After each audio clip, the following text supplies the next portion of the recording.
Assalamu alaikum wa rahmatullahi wa barakatuhu. I just wanted to talk about something that it's the festive season just coming up to the Christmas period where our children will be exposed to various beliefs, various activities in school which may not conform to what we as Muslims believe is correct, that we understand to be correct. And really, the message is doing nothing is failure. The default is failure. So what do I mean by that? So just a few days ago, in our children's school, primary school, they had a disco, which was during school hours. Previously, they've always sent a note out to parents saying, if you can opt out if you want to. But this time around, they had it within school hours. And afterwards, they sent a note. They gave a certificate to each child saying, congratulations for dancing and partying. So you can see what's happening here. Psychologically, messages are being implanted into our children about what is normal and what is the way forward.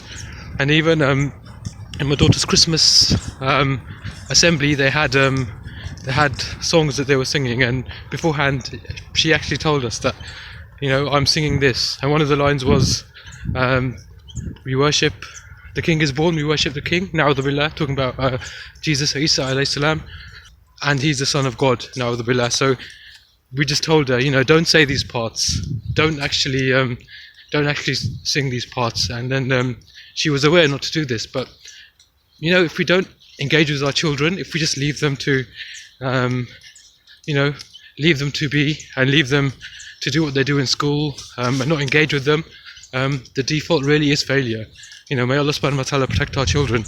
It really reminds of a time that the Prophet sallallahu alaihi wasallam said will come when holding on to the deen, holding on to Islam, will be as difficult as holding on to hot coal. And it really feels that way, especially with our children, where there's so many attractions, so many pulls around us, and it's very difficult. We need to make the effort. We need to actually strive and struggle. We need to feel like we've actually made the effort and sacrificed.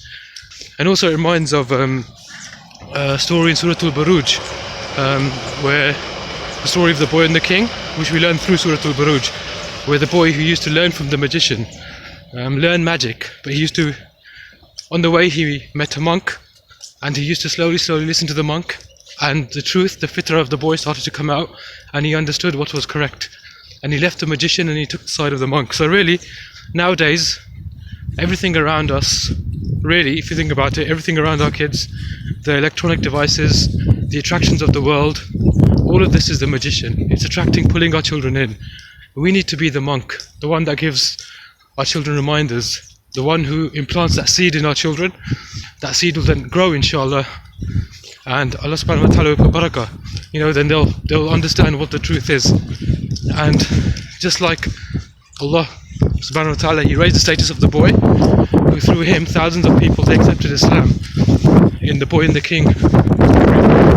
Just like that, our children will then be ambassadors of the deen. And really, we should have the intention that we are doing this to really revive the ummah.